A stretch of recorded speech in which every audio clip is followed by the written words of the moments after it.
This is what it looks like when you finally let go of the floor entirely. There's no up or down in here, just me, the station, and that planet out the window. My hair is completely given up. Check this out. There's a bubble of water just hanging out. Touch it, splits in two. It's like magic, except it's just physics. I've been spinning around. I'm in London, finally getting to see this place in person. That's Big Ben over my shoulder, just across the road from the Thames. The bells have been chiming all afternoon, and it feels like the whole city gathers here. Walking past it, you can actually feel how massive it is.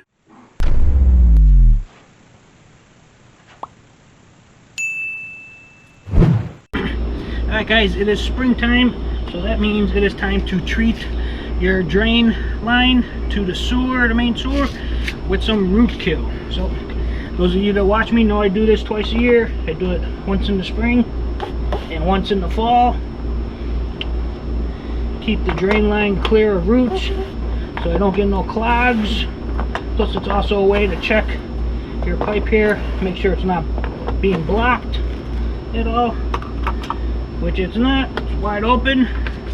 All you do is you take a bottle of this. This is the stuff I use, Zep Root Kill, and you just pour the whole thing in there. It's granules, little blue granules.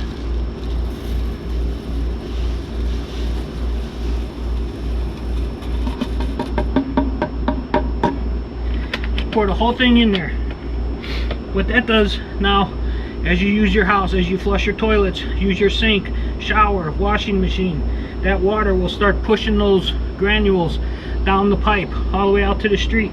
And if there's any roots in there, it'll grab it, sit there and kill the roots. And that's what you want. It'll keep the pipe clear, so you don't gotta call Roto-Rooter to come on out and clean it out for you like I had to do the one year on Christmas Eve. There you go, that's it. What'd that take? 2 minutes, 3 minutes maybe? That's it. Twice a year, Zep Root Kill. Later guys. What is up everybody? I just figured something out. After many years of dealing with this issue, I think I finally figured out what the problem was.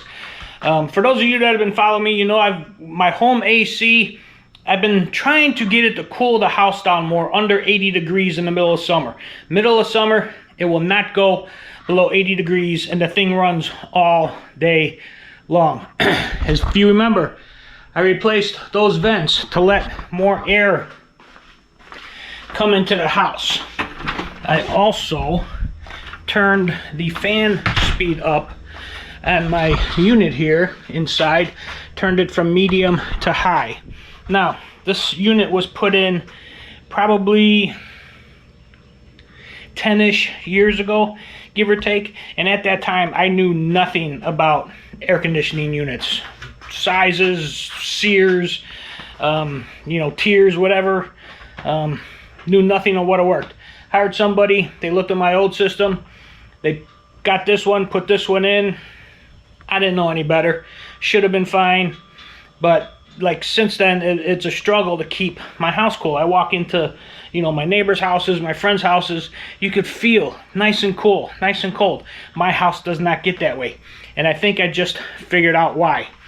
Looking at some stuff last night again, I've learned a lot since this was put in. Trust me, this mistake will not happen again. But what I did, I came out here and I looked at my unit out here and I looked at the numbers.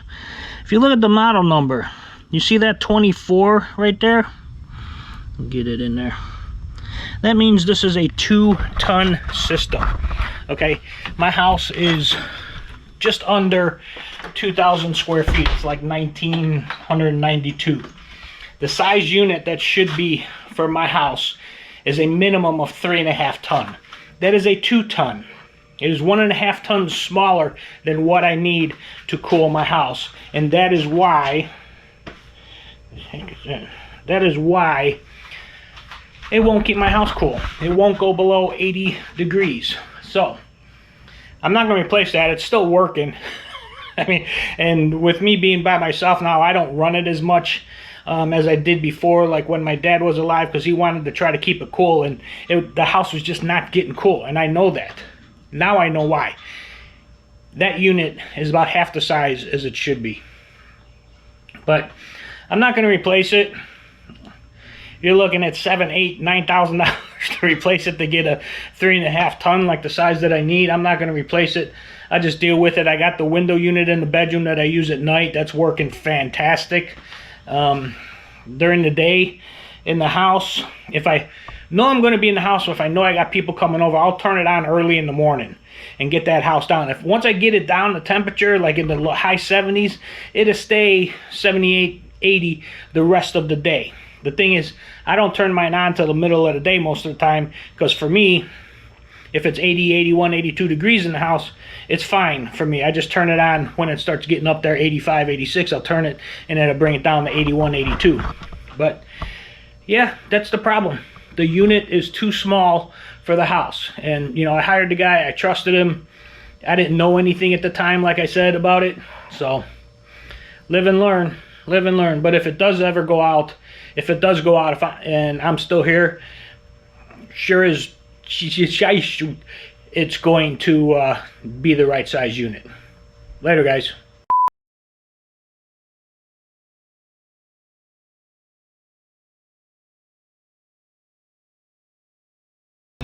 What is up, guys?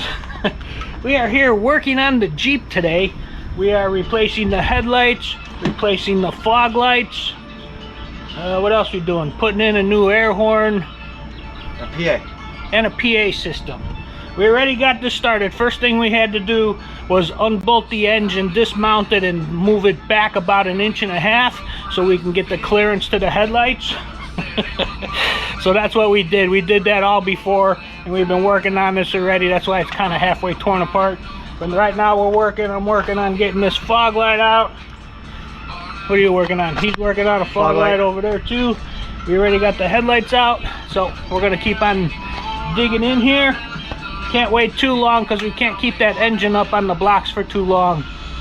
So we're gonna get this going, get it all back together so we can drop the engine back in place so it puts less stress on the transmission.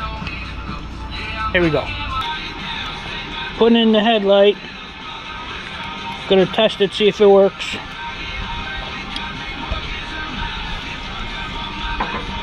That's where it's going to stay permanently to light up the street signs as we drive. Yeah, that's on. Damn, that's bright. Holy crap. That freaking blinded me, dude. Alright, now we're hooking up the power to the headlights and the fog lights.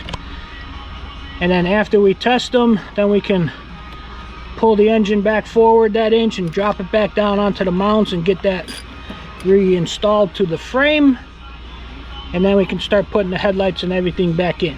I'll show you when we test the headlights and everything to make sure that they work. Alright, we got the power on. You can see the rings around the headlight and around the fog lights are all on.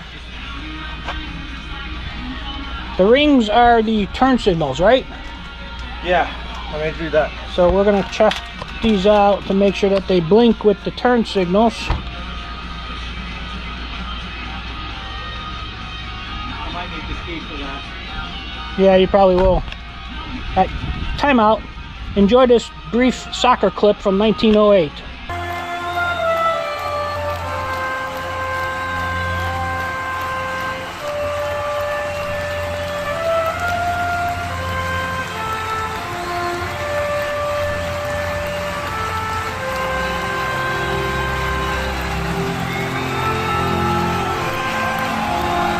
Hey, they just went back white. Okay. Alright, we're going to try to make sure that the turn signals here work. Yep, driver's side works. Passenger side works. We're good. Nice. Alright, got him hooked up. All put back in. He's playing with the app right now. He can change colors, change designs.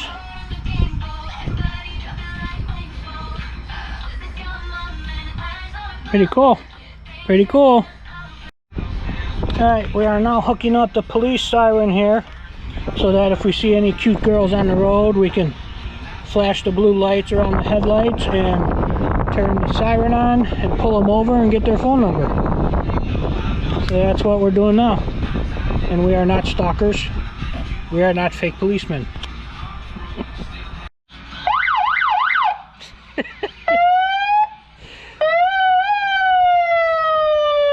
we go.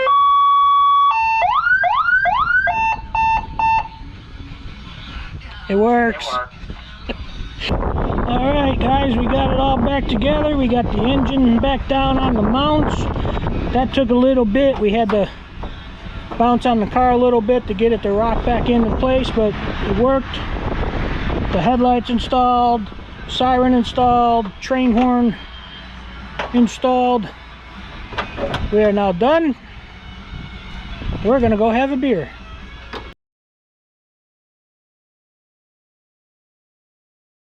That's what I did this week. Fought the world just to feel unique. Screamed at the walls till my voice was weak. And that's what I did this week.